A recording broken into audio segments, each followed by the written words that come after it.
भगवान शिव कहते हैं, अरे पार्वती, 1000 अश्वमेध यज्ञ में अग्नि कुंड के अंदर पूर्ण आहुति पर जो गोला समर्पित किया जाता है और एक बेल, एक बीला बैसाख महीने में जो मुझे समर्पित कर देता है, उसको 1000 अश्वमेध यज्ञ का पुण्य फल प्राप्त हो जाता है। मात्र एक बेल।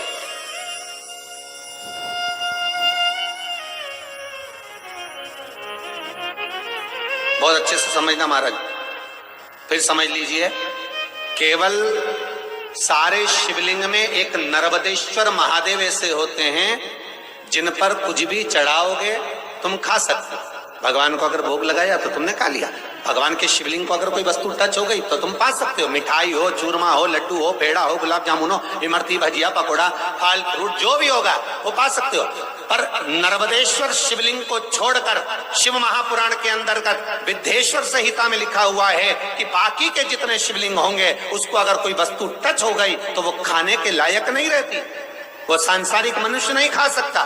शंकर के मंदिर का प्रसाद संसार का मनुष्य उसको ग्रहण नहीं कर सकता। उसको केवल बैरागी, त्यागी, जिसने घर छोड़ दिया, परिवार छोड़ दिया, अपने कुटुंब कबीले को छोड़ दिया, केवल वही पा सकता है। ये शिव महापुराण की विद्धेश्वर संहिता कर रही है।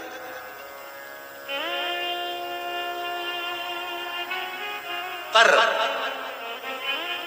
शंकर कह रहे, मां उमा से, मां पार्वती से मेरा महेश कह रहा है, मेरा बाबा भोलेनाथ, मेरा बाबा विश्वनाथ, मेरा त्रिकालदर्शी, कैलाशी, अविनाशी कह रहा है कि हे पार्वती,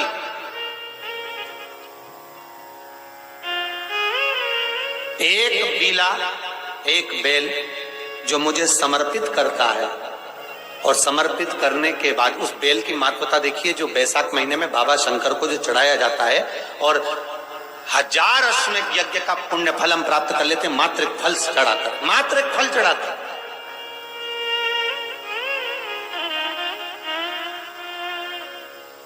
जैसे इससे पहले जो एकादशी कही, जिसको त्रिविधि एकादशी भी कहते हैं,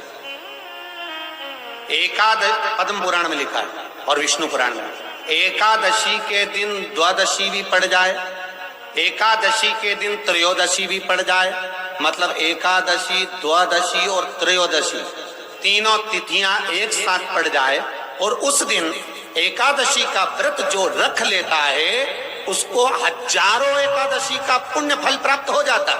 फिर वो जिंदगी में एकादशी करे चाहे ना करे। और फिर ध्यान देना, कोई मर रहा है, कोई तड़प रहा है और आपने तो अपने जीवन में एक ही एकादशी करी और वो कौन सी? त्रिविधि।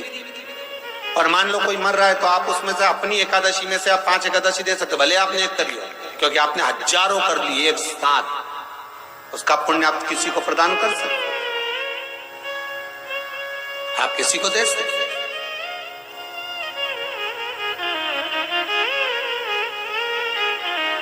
उसी तरह हे पार्वती,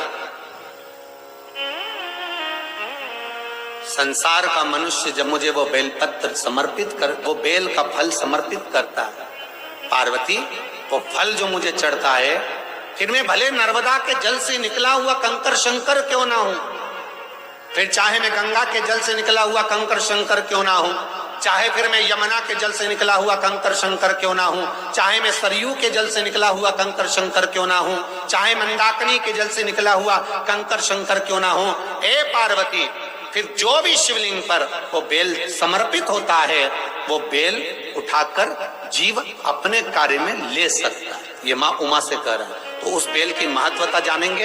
अब अपन उस बेल को जानने के लिए वापिस स्कंद पुराण में चले तो स्कंद पुराण में लिखा हुआ है कि जो बेल बैसाख के महीने में शंकर को चढ़ाया जाता है वो बेल का फल उठाकर रख लिया जाता है। बैसाख के महीने में उस चढ़े हुए, बाकी के आपको बेल का फल खाना हो तो बात दूसरी, पर चढ़ा हुआ जो बेल का फल है वो पूरा बैसाख नहीं खाना।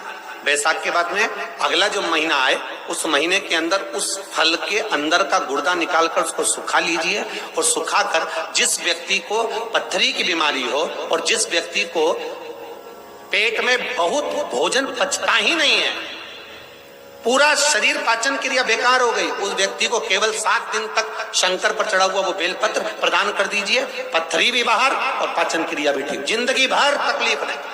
उस वैशाख में उस फल की इतनी महत्वता बाबा भोलेनाथ स्कंद पुराण, लिंग पुराण, नर्मदा पुराण, पद्म पुराण के अंतर्गत, शिव महापुराण के अंतर्गत वर्णन कर उसकी महत्वता। वो बेल का फल साधारण नहीं हो सकता।